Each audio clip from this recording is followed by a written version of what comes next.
San faraona, početak priče o Musau, alejhi selam. Jedan san uzdrmao je prijestolje Egipta i rođenje jedne bebe promijenilo je tok historije.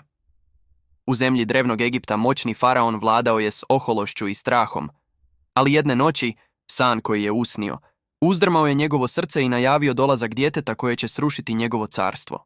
Faraon Egipta probudio se u strahu. Sanjao je kako plamen iz Jerusalema guta egipatske kuće, dok djeca Izraela ostaju netaknuta.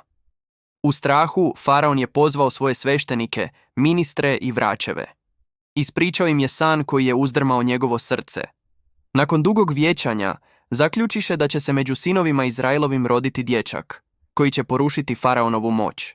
Faraon tada naredi, svako muško dijete koje se rodi među Izraelčanima mora biti ubijeno. Uistinu, faraon je u zemlji uzoholio se i narod na skupine razdijelio. Jedne je tlačio, sinove im klao, a žene njihove u životu ostavljao. Doista, bio je pokvaritelj. El Kasas 4. Potomci Jakuba, Benu Izrael, živjeli su kao robovi, prisiljeni na rad bez prava, poniženi pod faraonovom rukom. Egipćani su obožavali faraona kao boga. Niko nije smio proturječiti njegovim riječima, jer riječ faraona značila je život ili smrt. No uskoro su i faraonovi savjetnici upozorili: ako sve sinove ubiješ, nestaće radnika. Tako su dogovorili 1 godinu ubijati dječake, a drugu ih poštedjeti. Faraon pristade.